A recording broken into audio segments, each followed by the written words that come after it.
It does not have to be a new year, a new you. It just has to be a healthier you in the new year, you guys. Make sure you check down below in the description box where you can find the links to TLC products, including the ISOT, the Nutraverse, the Life Drops, the Resolution Drops. There's just so many things there to help you in burning fat and staying healthy. There's even the new immune tea, which I'm going to order. So I can't wait to try that. And I hope they get the sea moss back.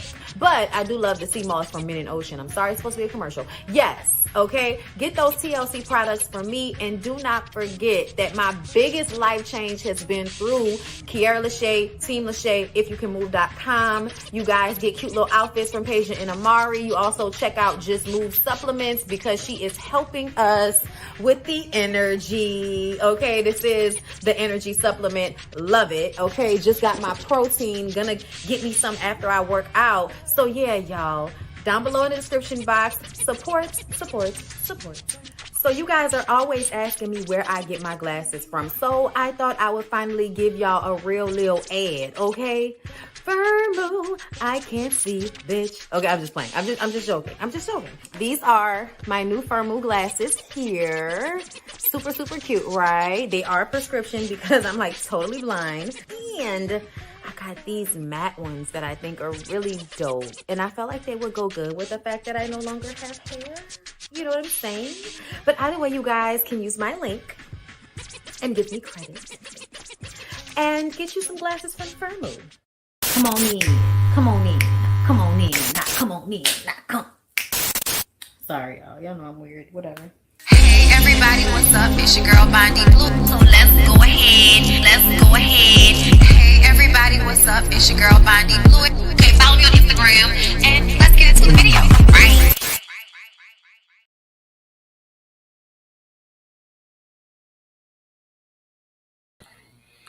Yes.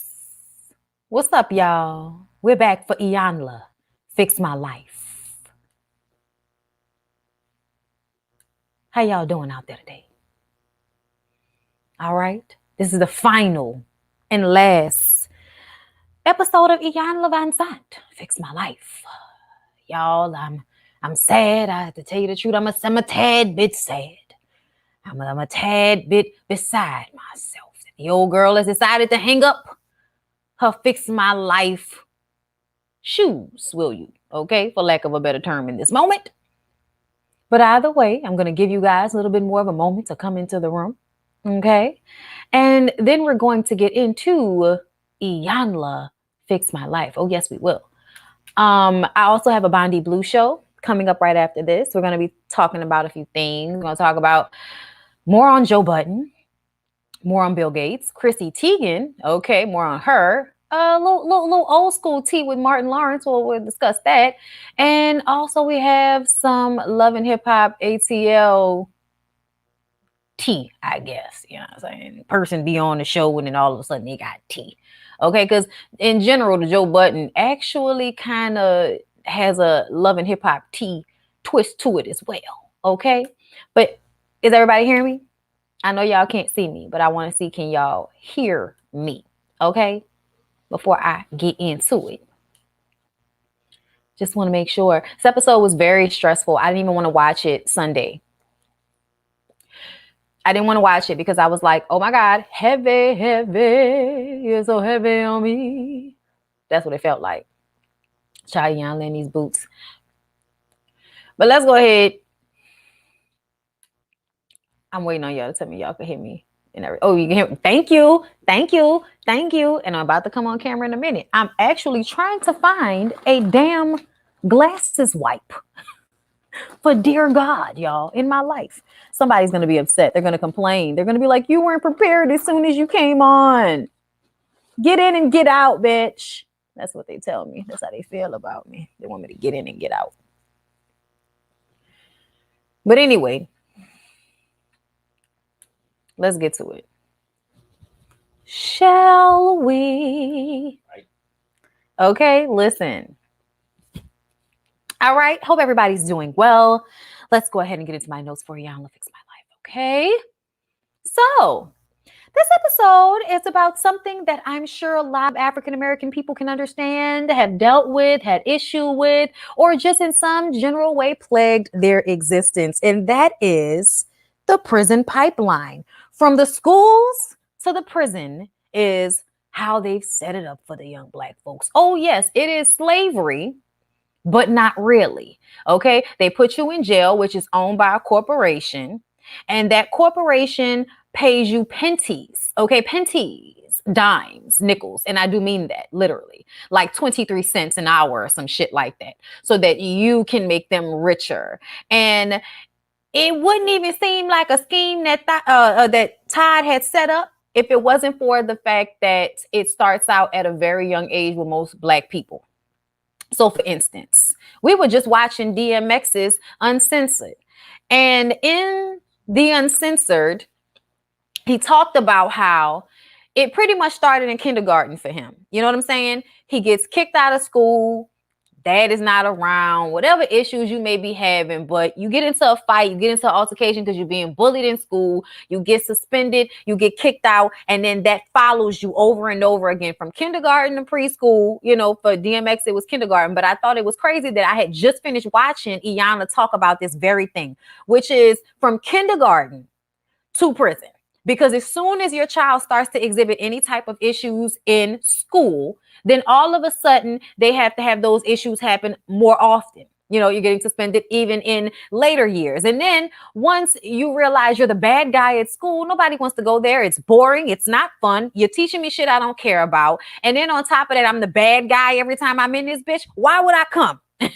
Okay. So the mentality and the understanding should be there for why a lot of these kids, you know, basically are products of their environment. But at the same time, you have to be honest with yourself about what the environment really is. And that's why I like this episode, because it brought us not a DMX story. Okay. This gave us somebody with a 2-parent household, 2 boys with a 2-parent household, growing up with a mama and a daddy with a job in the house, caring about y'all, loving, discipline, all of this stuff. But you know what happens? Life happens. Life happens. Okay. And that prison, you know, pipeline situation is affecting this family with these 2 young men on the corner here. Do y'all see them? Those 2 young men on the corner. Thank you so much, Sharice Counsel. Not get in and get out. We appreciate you, Bondi. Oh, thank you so much. Child, that's what somebody commented one time. You know, long ass videos, get in and get out. I said, child, y'all act like we about to run to the store right quick. That's not what this is, but that's okay. All right, we're gonna get in and get out on that ass. All right. So y'all see this little pipeline they got below them right here? Okay, I just wanted to draw your attention to that. The young men were asked to place their pictures on the placement on the pipeline that they were, meaning how close to prison are you? How close to jail are you? How close are you to giving up your freedom of seeing the world as a Black man? Okay, because that's what they don't seem to understand. And I really appreciated the way Iyanla went about doing this episode, because it really showcased how, first of all, people from good homes sometimes still get in fucked up situations. The difference is white boys are allowed to make mistakes and then still go on with life, because there's some white judge or some white police officer or somebody that is going to say, oh, we don't want to ruin his life just because, you know, he sexually assaulted Becky at the college party. Like, we don't want to put him in jail for the rest of his life for being a rapist or anything. So he's going to get second chances. Meanwhile, Black kid goes riding around, you know, neighborhood with the wrong kids in a stolen car, gets thrown in jail, doesn't have money, doesn't have a family that can put anything up for him. Or if he does, sometimes parents feel like you got yourself in that situation, you have to follow the, you know, ramifications or whatever the responsibility is. You go to jail and you end up getting fucked, and then your life is fucked up. And then what are you doing? Going in and out of jail. Okay. In and out of jail. Or killed the little girl. Oh Lord, where we went with that one? That's terrible. But y'all know what I'm saying, okay? These things happen every day, all the time. And I like that Iyanla took a look at these specific young men, because I feel like their story is one of the ones that's more prevalent, because everybody thinks that the story is DMX. You know what I'm saying? Everybody thinks the story is, you know, my mom really couldn't raise me and I had to do this and I had to do that. Y'all, just finished watching him. Whenever I watch him, I want to do his voice. Sorry. Hey, yo, bitch, answer the number 7. because he didn't have the answer. You know what I'm saying? Because he didn't go to school. I'm sorry, y'all. Making light matters. I miss DMX already. I miss DMX already. I'm making light, serious matters light. Sorry. But yes, okay. So just to give y'all the understanding of what this episode is about, okay? It's about them trying to save these two black men at the end. But the serious thing for me, like that was really heartbreaking for me, was the daddy, y'all. So I'm mad I don't have a close-up of the daddy, but y'all see him, right, in his white shirt. He reminded me of Olivia Pope's daddy. He reminds me of Papa Pope, if y'all remember from the good old days of Scandal. He reminded me of Joe Morton. And where's it, Morgan? Child, I don't remember. Either way, his sister brought him here because she is tired. That's his sister that's sitting next to him. His sister, Donna, is tired of seeing her brother basically being put through the ringer to deal with these badass kids. Now you got the one on the end with the blue shirt on. That's Lawrence. Lawrence was actually adopted because they didn't think they could have children. And then David Jr. comes. He's the miracle child that they had. Well, Mr. Davis' wife got cancer. He had to watch his wife die. He had to tend to her. And his children, his sons, were then kind of sort of being neglected because he had to put all his energy into his wife. His wife dies, and he has to still pick up his pieces for the boys, even though he's depressed, sad, and wishes he could have jumped in the casket with her when she was going, And I love the fact that Iyanla had to make him honest about the fact that he don't want to live. Be honest and say that you don't want to live so that you can deal with it. Also, be honest and say that you're angry with God because you did all of this work, because the daddy's a minister. You do all of this work, you help people, you speak the word of God, and what happens? God takes your wife away from you in this way, leaves you with your boys to deal with this pain and this anger in this way. And one of the things I notice is that even though the father is not going around being a knucklehead, knocking nobody over the head, like his anger has not turned into a violent thing out in the world the way the boys have. And I'm gonna call them boys because that's what they are. But his anger has definitely affected them.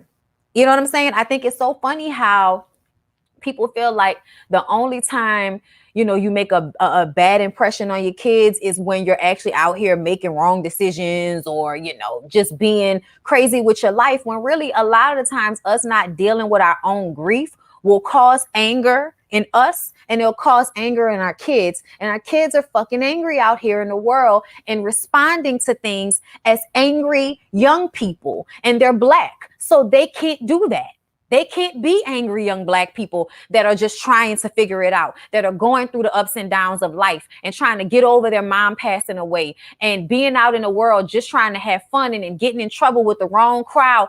No, you don't get to come back into the world as a successful human being all the time, because there is a pipeline from kindergarten to prison for young black and Latino people, but black men specifically, who make up 50% of the population in the prisons, but not 15% of the overall population of the country, which says a lot about who they're trying to target to put in jail. That's why when we say things like this country is racist and systematic racism, and vice presidents, whether it is Pence or Kamala, get up there and tell us that this fucking country is not racist, and oh my God, and it's just like a slap in the face. It's annoying. It's annoying to see y'all actively putting bills in place so that y'all can not teach kids what the system of racism has done to society. It's like y'all don't want people to actually be better. You want them to stay stupid. You want the society to stay regressed because I guess it keeps everybody who's already rich. But it's like, okay, so are we not thinking into the future? Is the future always going to be, we have to be racist? We have to uphold these ideals, because if we don't, then what are we? Weird mayonnaise colored people who don't have a lot of rhythm or know how to season food all the time? Deal with that, honey. Deal with that. You know what I'm saying? But the racism shit is tiring. And then when we try to have these conversations with people, they want to tell us how we overreacted, and that's politics. But this is the shit that we be talking about. The shit where young black boys can't have issues in life, losing parents or whatever, and go through the mistakes of that without somebody locking them in fucking prison for the rest of their life. And then it's not even getting locked in prison for the rest of your life. It's going to jail, getting caught up, and then having to be on probation, having to check in. You can't travel. You can't see the world. There's so many things that it will prohibit you from doing. And if you feel like I can't do any better than this, then you're always going to go back to doing it the way you've done it, because that's the only thing you know how to do. Show me something different and I'll do something different. That's why I love the fact that Iyanla started the episode showing them the map, showing them the world, the places that she's been. I have your same skin tone, brother. Look at the places that I've been to, because I was able to make better decisions at some point. You know what I'm saying? Like trying to show them, because if they don't see, then they don't know. Okay. So I'm basically kind of just all around talking about things, but I want to go back to my notes so I can make sure I pinpoint certain things. So the mom who passed away was the disciplinarian. So now you have the softy parent who is depressed and brokenhearted, left to raise two teenage boys by himself. He's not a disciplinarian, and they took advantage of that. Okay.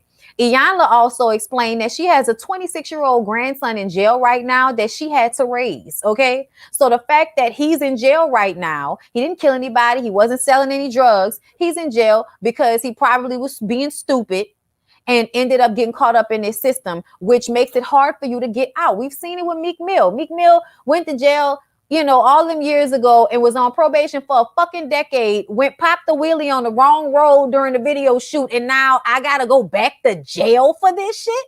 Think about that. It's unreasonable. It's unconscionable. It's fucking ridiculous. And they refuse to recognize that there's an issue. They refuse to recognize there's an issue. They refuse to actually do something about it without all of the bullshit that, they claim, red tape. It's bullshit to me. You know what I'm saying? Because whenever y'all want to move shit out of the way for other people, y'all move it out the way for them. I thought it was amazing how quick we got a bill for the Asian folks. No disrespect, but I thought it was so amazing how people were giving y'all money already for some shit that just started happening since the pandemic. Black people been in this fucking country begging for reparations, and we shouldn't even have to beg. Y'all promised them to us, and you never gave it to us. And now we work in these businesses and these jobs and work on this economy and do everything that everybody else does, even more so to give to this society, and you still can't give us what the fuck you owe us? It's infuriating. It makes me so mad that sometimes that's why when I turned the episode on and saw what it was, I said, I can't do this today. I can't do this today. And that's why sometimes, like, certain things that people say, like, I remember I saw this video recently, some stupid ass broad trying to tell us why African Americans and Africans don't get along. I'm like, because white people whispered in your ear, and then white people whispered in our ear, and then now we mad at each other. That's what the fuck happened. It ain't nothing more. It ain't nothing less. But everybody act like it's some deep, profound shit that we got against each other. Mind you, every time an African brings up their childhood and how African American kids treated them, the African American kids will call the African kids the same shit the white kids called them. Like, it's a cycle. And somebody has to be smart enough to say, you know what? I'm not going to continue to try to hold everybody responsible for what racism has done to us overall. And it affected all of us separately and differently, but then all, together in the same. Because when everybody ends up here in America, no matter if you are African or African American, you are still viewed and seen and subject to the same racism as everybody else. Okay? Child, it make me mad. But y'all got a way out and we don't. Because y'all got citizenship somewhere else. And sometimes we don't. Most of the time, we don't. Okay? They talk about a passport. That's another thing that was important. Passport. Seeing that you can get out, seeing that you can go somewhere and do something with your life, seeing more, because everybody wants to experience more. It's healthy in life to want to see, experience. The world is vast. And innately human beings are explorers, no matter how we try to act like we're not. So whenever it's so funny, y'all. I have people in my family that refuse to travel outside of the country, that refuse to even travel outside of their state, their neighborhood for the most part. I don't need to go nowhere. I don't need to see nothing. I don't need to do this. I don't need to do that, and have no idea what they are missing out on. My people made it a point for us to travel every summer if we could. And we really did travel all over the country, different places, experience what different places felt like, opened my mind up in a way that I can't even explain. So when I heard this older man, David Sr., talking about how he doesn't have a passport because he didn't feel like he would ever need one because of everything that was going on with his wife. What are you talking about? Your wife got sick at this portion of your life, but you had all of the portion before. You know what I'm saying? So I also feel like a lot of Black people tend to shut themselves down to new experiences automatically. And we never realize how a lot of our fears are an extension of our fear of racism. We don't think that way, but we just notice that our families never do this, or people in our family don't do that. And you think that, oh, you know, that's just the way we are. You don't really think about it. But no, a lot of us are greatly affected by the system of racism and how people are treated when they travel, where they can go without being harmed by white people. I'm 32 years old in 2021, and I like nice hotels. When I look up a hotel, I need to know it's in a place where I can feel safe. I want to go to Florida. I can drive there. It's easy, right? As much as there are places outside of Miami, I don't know why I automatically felt like, well, at least if I'm in Miami, there are buku Black people around me. That's like one of the thoughts that goes through my head as I'm planning to travel somewhere, is where I can go and be around Black people so that I can ensure that if I'm going somewhere, the people that are servicing me are either Black or they have been around Black people, so they're not going to treat me unfairly, because I am always expecting to be treated unfairly when I go places as a Black person. We should not feel like that. Even when we have money. Even when we have money, people will show us how money ain't even as good as somebody's white money. Same money. Same money. You might even get a better tip from us.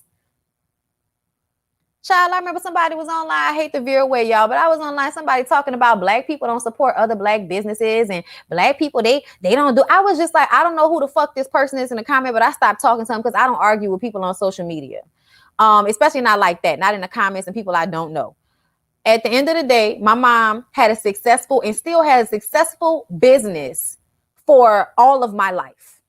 All of my life, my mom has had a successful business, constantly having people patron her because she was a people person and good with her business and knew what the fuck she was doing. She know how to do hair, she know how to treat people, and she handles her business. Okay, so you know what that meant? She had a long, successful career in having her own business. I saw somebody do that. My dad worked in corporate America. He retired from corporate America. He started his own business. I know so many successful Black people that own their own businesses, and a lot of the businesses are kept afloat because other Black people support those businesses. Specifically in hair, you know that it's all Black people. My mom only serviced Black people for the most part. That's just the way it is when it comes to certain things. And in hair, usually we be in our own little sectors. Okay, I have never seen many Black women go let some white girl do their hair that don't do other Black girls' hair. You know what I'm saying? So I've seen successful Black business. So people get online and want to talk that shit about how Black people don't support other Black business, shut your ignorant ass up, because you do not know what the fuck you are talking about. It upsets me. Okay, I was like, bitch, I ran down on that bitch twice. You know what I'm saying? Like, that's what you be wanting to do, because people love to talk bad about us like we have no camaraderie or we have no respect for one another. And it's just like, just because there are people out there with no respect in general does not mean that most of us don't have respect for each other. That's some bullshit. Thank you, Tina Marie, girl. My grandfather survived Black Wall Street at 6 and didn't get a penny. Ties. Thank you so much, girl. See what I'm talking about? See what I'm talking about? And they act like we can't trace some of this shit. You know, and I know a lot of Black people that have are very professional and are very on it, because Black people are going to, pick us apart. In our own businesses, Black people will come and pick us apart. They'll let white people and Asian people treat them any kind of way, but they come to a Black business and they want to nitpick and they want to pick you apart. And if they don't like you one time and they not coming, so it is harder for us. Yes. Okay. But you can also blame racism for that. Don't blame us. Blame them. Okay. But let's move on from there. I just had to go there, y'all, because, that's where my mood went with it. We talking about systematic racism. We talking about pipeline. We talking about why this shit happens. Let's talk about it. I'm moving. Okay. So we talk about David Sr. enabling his sons. And he talks about how he doesn't want to make them feel uncomfortable. And y'all, this made me think about an argument I got into online the other day. Talking about NBA young boy and his mama. NBA young boy is always online being disrespectful to women. You know, there's always some bullshit going on with him and the yaya girl child. You know, somebody got stabbed. Too much mess going on. Okay. And his mom often gets on social media to co-sign what he does. So y'all know they have the little meme going around right now. Not meme, but you know, the TikTok challenge, whatever. I'ma stand by him. Look at him. You're going to be with him. You're going to stay. That's my man. I'ma stand by him. You know, and it's funny when the girls are posting videos of their actual boyfriends dancing goofy or something. And you just like, I am going to stand by him. I know he look goofy, but I love him. He can't really dance, but I love him. Okay, that's great. That's funny. You know what's not funny? For a mother who's probably financially dependent upon her young, ignorant ass son. It's not funny for her to do that same post as if that man is her man, her boyfriend, and not her actual son. Do you see what I'm saying? So I got on there and I was like, see, that's the fucking problem. Because she felt like that was okay. She felt like that. First of all, she thought that shit was cute for her to get online and, you know, play like that. Like, that's your son. That's not your man, bitch. You know what I'm saying? So the fact that she even got up there to do that, I was just kind of like, you just want everybody to know that you're okay with him being the way he is. But the only reason you do that is because you want to make sure that he knows that you got his back, you in his corner, so he can continue to pay for you. And they got so many women who was in the comments, but that's what you supposed to do. You supposed to have your son's back. And I'm just like, see, this is what y'all fucking problem is. Y'all don't understand the difference between support and enabling. Okay. When that man said, I don't want to see my child uncomfortable, when that man said, I don't want to see my child upset, even if it means I have to correct them, I don't, or do what is best for them so that they can make better decisions in the long run, I'm not going to do that because it's so uncomfortable for me to watch them be uncomfortable. When he said that shit, when they spoke on that, I said, that's exactly what the fuck I was trying to say. Y'all act like what you're doing is because you love your kid, but the truth of the matter is, you enable them because it's what makes you feel comfortable. You don't want to actually have to discipline him and watch him be in pain. So what do? Or you don't want to have to deal with him being angry with you, because we all see how NBA YoungBoy will kick you and his sister out his fucking house over some girl. I believe that was him that happened with. Okay. So I just kind of feel like at the end of the day, there is a difference between being supportive and enabling. And when your child is doing things that is wrong, that is disrespectful, you do not get online and co-sign them. You don't get online and say, oh, I'm going to have their back no matter what. Okay, that was Blueface that happened with y'all. They all the same as far as I'm concerned. Okay, he didn't have some shit with the girls at his house too, and the mama get online and co-sign, whether she was there or not. Okay. They from Baton Rouge, so you know she might be a little bit more ignorant. He may not play with his mama like that exactly, but I still feel like what I've seen of NBA YoungBoy's mama is that she likes to get online and you know get attention for supporting him in doing what most people find low-key reprehensible behavior. You know what I'm saying? And she feels like she's doing the right thing to support him. That's not support. That's enabling. So in 20 or 30 years, when he's fucked up his life in one way or another, or there are kids that he hasn't been there for because, of all of these decisions that y'all are making now, you know what I'm saying? People are going to act like that shit doesn't matter. And it does. It absolutely matters how you parent your children and how you act with them when they're adults. Stop enabling them. You can support him and not get online and say you support him in his bullshit. Those two things aren't the same. That's why my mom and I don't get along and why I'm 30 years old and still not married. I grew up in a single mother home. You would have thought I was the husband. Straight sad. Listen, I've learned a lot, and that's one of the things I've learned is stop making your fucking kids adults before they need to be because you know, you want to do what's comfortable for you. You know what I'm saying? Iyanla talks to Lawrence. Let me put up a picture. Okay. Lawrence was full of shit. Okay. Iyanla talks to Lawrence about the pipeline and how, as a black man, he is not given all the chances to get it right. And how his younger brother, David Jr., is so angry. And he basically put it all on David Jr. Like David Jr. was the one that was out here wilding and doing the most. And he tries to talk to him, but you know, all he want to do is fight me. I was just like, oh, okay. So you the big brother, you doing right, right? You still on the prison pipeline, but somehow David Jr. is the one that's fucking up the most. Okay. Their dad actually had a heart attack during one of their fights, you guys, which was crazy to me, and why Auntie Donna, let me say it how I would. Auntie Donna, okay, had to get involved because y'all not gonna kill her brother because y'all can't get y'all lives together as two damn near grown ass men. Okay. Lawrence talks about how he started selling drugs and how he's almost gotten killed several times. He said they shot up his car one time and they had 3 bullet holes in his hoodie where his head was supposed to be. I said, yeah, you still trying to be in that lifestyle? That's what's hot. What is that, a fucking adrenaline rush for you to almost get shot and killed? And the thing that makes me upset is that, first of all, why didn't anybody get any therapy after the mama died? Because they didn't even talk about that. So that made me feel like you never got anybody therapy after their mama died. And everybody should have been in therapy after the mom died. Okay.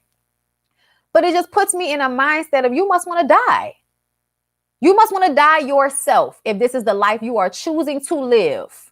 Okay, where you are putting yourself in harm's way unnecessarily. And that's what was brought up many times, is that they did not grow up in dire straits. They did not grow up, you know, in a hood, in a project. They didn't grow up like that. They grew up middle class America with 2 hardworking parents who were trying to create a life for them, and life happened to them.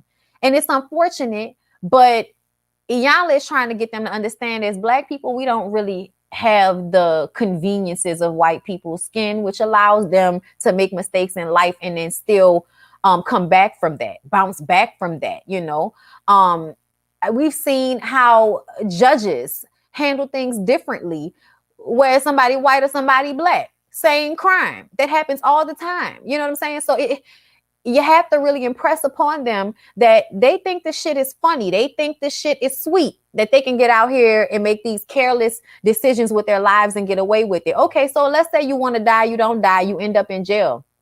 Then what you gonna do? You want to be in jail for the rest of your life? That's what's hot on these streets, to be in jail for the rest of your life, having somebody tell you what to do every day, all day? Never seeing anything other than the walls of a cell in a dirty ass prison where you probably might get killed, die, raped. Anything could happen to you, because then people don't give a fuck about you once you behind them gates.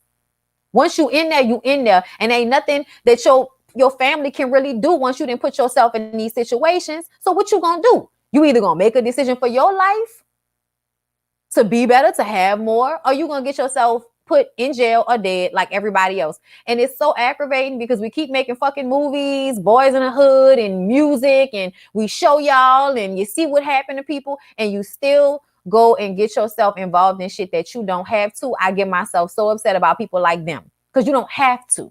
You don't have to. I know people who had to, because if they didn't sell drugs, they wasn't gonna eat. People who don't have to, who have families that support them and love them, and they go out there and do the wrong thing just cause. Child, they make me mad, don't they? I'm sorry, y'all. I went off.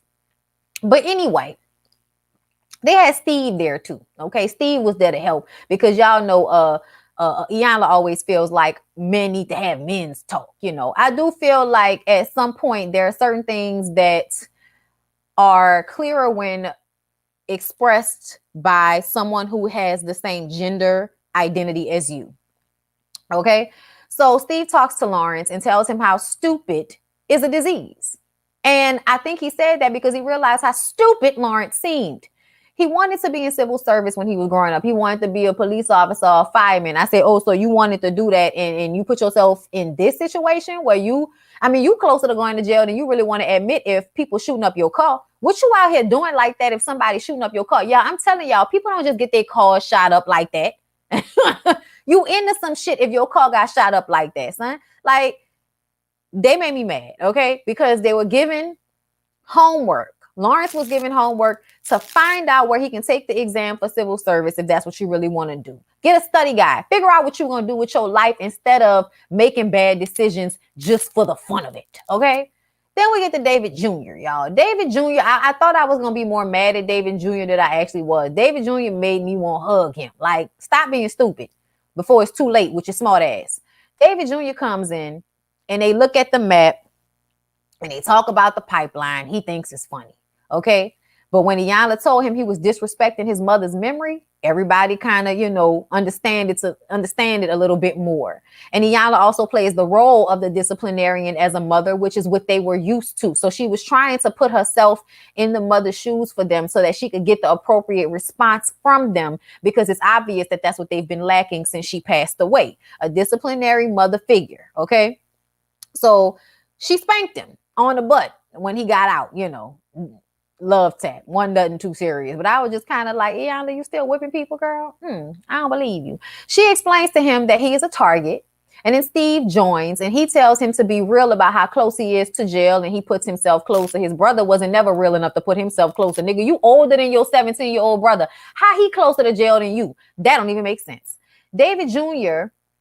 went from AP classes growing up to failing out of school. He got 2 credits left to get, and he is failing out of school just because school isn't fun or interesting for him anymore. So he started hanging out, mobbing with the late night crew. Okay. And it was all fun until the homeboy started dying. And now the shit is getting hectic. Okay. So we got David's sister Donna. She stepped in because she was worried about her brother, like I told y'all. And they discussed how Lawrence said that nobody told them that their mom had cancer. They just kind of expected the kids to know. A lot of things in this family, they kept from one another until the kids asked. That's not how things should go. Okay. Especially when we get into the breakdown in the relationship between David Jr. and Lawrence. Lawrence is adopted. David Jr. didn't find out about that until, they were older. And then he had to come and ask. So he feels a way about his dad not being honest about that. I thought this was my blood brother my whole life, and he wasn't. Now, of course, Lawrence, who they had him since Lawrence was 6 months. So he knew he was adopted. They sat him down. They talked to him. They gave him the talk, but then they just never mentioned it to David Jr. Like, David Jr. then misunderstands Lawrence feeling a way about having a little brother when it was just him for so long. You know what I'm saying? And also probably feeling a way about not being the biological child of their parents. And now David Jr. is. So I think they were both jealous of each other at one point or another. But the real issue comes in, and y'all, I ain't gonna lie, I understood this so deeply, is that David Jr. gets upset because Lawrence likes to manipulate the daddy. Story. So Lawrence had a car. Car got broke. Car needed to be fixed. Donna said, David, do not give Lawrence money to get the car fixed. He's getting paid. Let him use his own money to get his car fixed. David Sr. doesn't listen. He gives Lawrence the money to get the car fixed.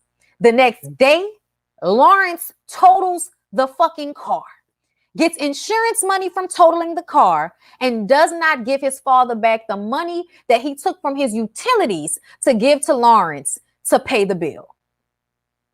Then on the episode, when they talked about it, he wanted to get mad about it, embarrassed and shit. And then he says on camera, he told Iyanla that his girlfriend was pregnant. Turns out that was a lie. Why are you on camera lying about getting a girl pregnant? Was somebody supposed to feel bad for you and then not ask for their money back because you supposedly got some girl pregnant? No, run your daddy his fucking money. But that's why David Sr. is the biggest part of the problem. Stop enabling him. When David Jr. gets defensive for his daddy and feels away, then David Sr. and Lawrence gang up on David Jr. and act like he's the problem because he acts violently or volatile in a situation. But it's like, why do you get to lie and manipulate my daddy and disrespect him in front of my face? And then I just got to deal with it. And then when I say something about it, my dad gets mad at me. Y'all understood this situation so much. I really, really did. And it's exhausting It's exhausting to be the sibling that has to just kind of watch it happen and deal with how it all goes down. And anybody that knows anything about having like a sibling that has like a negative relationship with the parent, but always wants to use the parent, you'll get upset on your parents' behalf, but your parent will always be there for them. Your parent will always go back and do the same thing and really receive the same treatment and disrespect because they feel like they have to be there for their child, even though their child needs to be able to do what the fuck they need to be able to do. If you're grown enough to be out here in the world, you need to be able to do your own thing and not depend on me. And that means you need to allow your own self to fall. You know what I'm saying? So you can learn how to pick your own self up instead of relying on me as a parent who, you know, you can manipulate my feelings and my emotions because you know I love your raggedy ass. Okay? Child. Kendra Harris, thank you so much for the super sticker love. So on day 2, Lawrence comes in talking about he got chest pains and shit. Talking about he too sick to take part in the discussions. Iyanla says that he didn't pay his daddy the money. He didn't do the assignment. So now you showing up pretending like you sick because you didn't do what you said you was going to do. And you don't want to have to deal with Iyanla and everybody coming at you about it. Okay? So, you know, she tells him, I know you're faking it with your faking ass. He allows them people to call an ambulance and pay that expensive ass ambulance bill, y'all. They come and get him. He faking. Oh, okay. Got his daddy going up there to the damn hospital with him, all to find out later on that he never even received treatment. He denied treatment and sat in that fucking hospital all day until it was time for him to go home. And his daddy was like, well, I'm going to go home without your ass if you don't bring yourself back from that hospital. That's why he decided to come back. But he never got any actual test done. So that's how you know nothing was wrong with him. He just didn't want to deal with it no more. And he couldn't be a man and be honest and say he didn't want to deal with it anymore. He had to try to pussyfoot around it because he's not a man. He don't have any integrity either. And that's problematic because I'm trying to figure out, you know, what happened here. Because he has no integrity whatsoever. A lying piece of shit. I'm sorry, Lawrence. You're a lying piece of shit. I'm sorry. But the way he took advantage in that situation, you made your little brother look like the bad guy when really it was you. You take advantage of the situation with your daddy and manipulate him knowing that your daddy is fucking heartbroken right now. And I appreciated David Jr. for being able to admit that he took advantage of his daddy and seeing now that he didn't even realize that his daddy lost his best friend and that his daddy is also having a hard time dealing with the fact that his wife is gone. And every day that that man wake up, he can't believe that lady gone. He has not healed from it. He's mad at God about it. Like he took a hit to his whole being when that wife died. And then his 2 teenage sons decided to trample over him in the process. But at the same time, you're the parent, you're the father, you're the man. You have to become what is needed in the moment. And that's just what it is. You know what I'm saying? So they discuss how David Jr. feels about Lawrence and how he is, you know, jealous of Lawrence and also how he feels about the dad ganging up on him and all of that. And the daddy didn't seem to really want to admit that he was doing it. Like Steve and Iyanla both had to force the daddy to admit that he puts David Jr. in a messed up way when he allows for Lawrence to manipulate him. You know he's lying. You know he's manipulating you, and you allow him to do it anyway. And then when David Jr. says something about it, you get mad at him because you don't want to deal with it. That's wrong. That's wrong. And even the way David Jr. carries himself, he carries himself like somebody who doesn't have a lot of confidence in speaking. Mumbling and leaning over, and that shit works on my nerves. But I start to realize that it's the insecurity.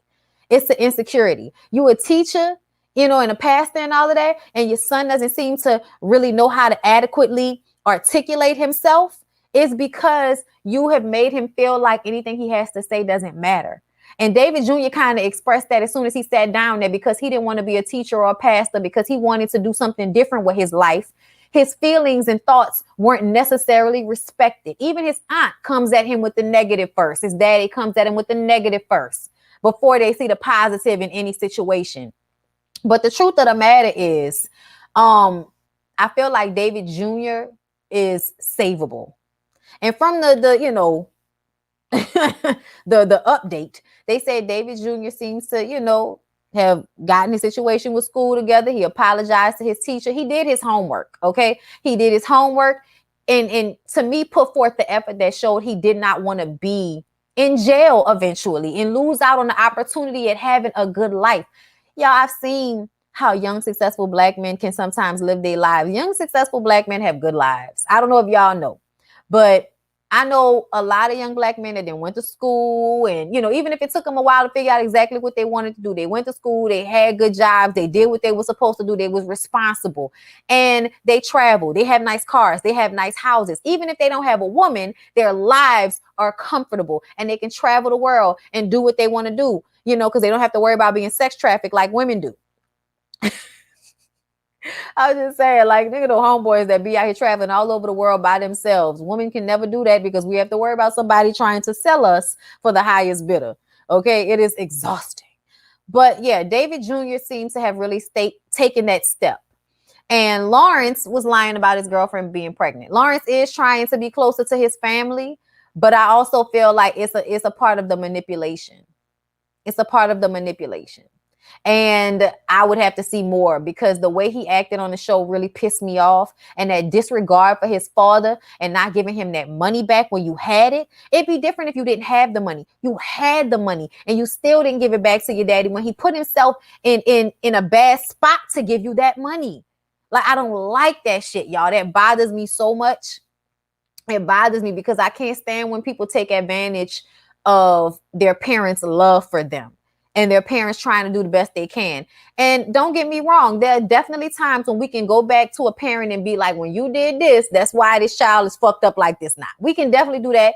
But there are always situations where you have done the best you can. And sometimes trying to make sure your children are always comfortable or have what they need and they want is not a good thing either, because it enables them and it makes them feel like they never have to take accountability, responsibility for anything because you never made them feel like they had to, because you always saved them from every fall, because you was trying to protect them from every mistake they were going to make instead of allowing them to be a human being, be an adult on their own, be a person on their own and figure it out.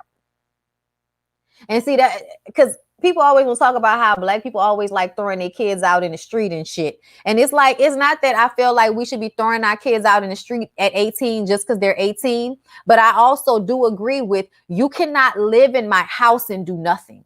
You cannot live in my house and live off of me, because kids will do that. People will do that. If given an opportunity to not have to actually work to live, they will rest on somebody else's back until that person can no longer do it anymore.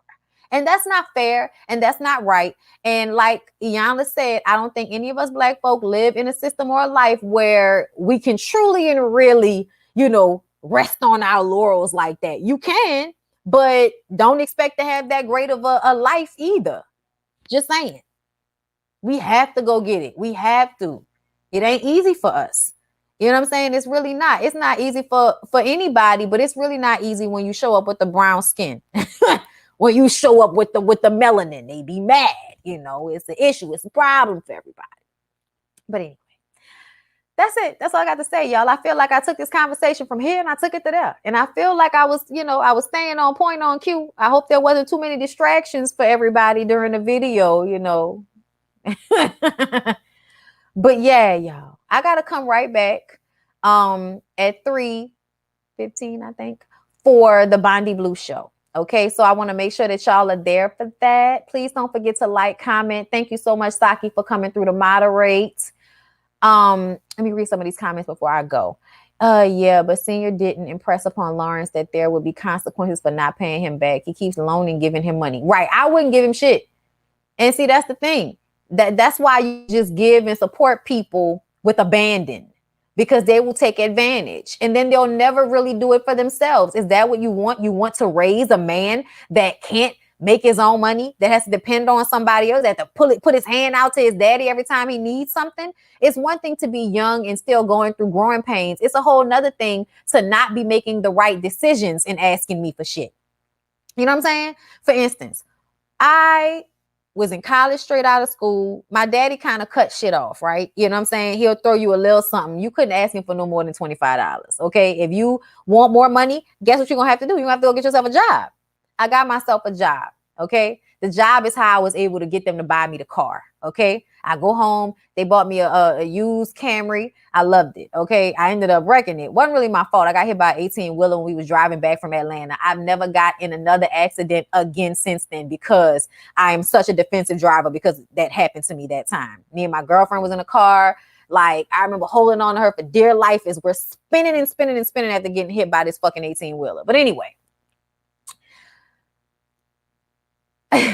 I said all that to say that my dad would put me in situations where it wasn't like he was telling me I needed to do it, but he would put me in a situation to where I felt like I had to. So when I came back home because he got sick and college was too expensive, Clark Atlanta was like $30,000 a year at the time. And he was like, I'm not going to be here much longer. So I'm not going to be able to help you pay this off like he intended to. I wasn't even supposed to go into school with debt. But because Katrina happened, the money that was put aside for me to go to school had to be used for us to furnish and, you know, move into a brand new house right after Katrina happened. Okay. So we had to move things around and readjust. And when I had to come back home because he got sick, I wasn't about to stay in their house because their house had rules and I was used to living on my own. So you know what that means? That means I need to get a job so I can save my money so that I can eventually move. That also meant I had to look at different schools that I could go to because I did not want to go to LSU for more than the 1 year that I went there. Okay. So my people put me in a situation to where, okay, so this is what life is. And if you want something more or better than this, then you're going to have to go and get that. And so that's what I did. I worked my ass off. I got my own place and I went from, you know, one apartment to a better apartment until I moved into shotguns. And then we eventually, you know, me and Larry got together. We stayed at his mom's until we had like stacked money because we didn't have to pay any rent there. So we just had to pay the utilities and we stacked until we got this house. So at the end of the day, you have to be smart, but you have to put your kids in situations where they have to make the decisions for themselves. You can't keep handing them everything. You know what I'm saying? If he would have just given me money, would I have gotten a job?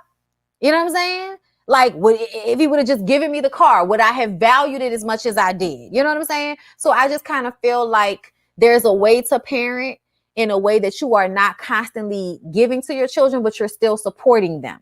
Because if something actually does happen, my daddy was always going to come through. If something actually did happen, I knew my safety net was there, but I also knew that while he was walking around living, he wasn't going to keep handing me money just because I needed it. So I needed to go get a job. You know what I'm saying? So like that's smart shit right there. Okay. That's how you got to be with these kids, man, because they'll take advantage, especially these days. I'm still mad out of the 7 Black people at LSU. We were at the same time and never met, bruh. Cause when you go to LSU, if you know Black people there, you know Black people because it was like a little cliquey because there's not that many Black people for real. But you go to class and you go home, man. Don't nobody want to be around there with all that, you know, with that underlying racial tension that they act like doesn't exist on that campus. But I definitely felt it when I was there. Oh, I'm right. Graduated 06, best time of my life. That's what's up. You 4 years ahead of me because I graduated 06 in high school. I graduated 2010 in college. The cliques were annoying as fuck. Child. That's why I just, you know, I was lucky enough that when I went to LSU, my cousin was already there. So I just blended into his situation. I worked my ass off to do my first car myself. My sister helped me too. That's what's up. That's what's up. You know what I'm saying? The racism is thick. That's why I only lasted 2 years. I mean, I'm telling you. And then they only do for the sports department. Football gets all of the money. Football gets all of the consideration. None of the other. They don't have anything else worth going to school at LSU for besides football and basketball. And nursing, hospital shit. You know what I'm saying? Definitely. But besides that, like, what you go to LSU for? Holla at me, let me know. But yeah, y'all, let me go because I do have that other video that's right after this. But I did want to, you know, see what y'all was saying and have this conversation. I love y'all so much for talking with me. And I will see y'all in a Bondi Blue show for lighter topics. Okay. See you soon, hon. Mwah.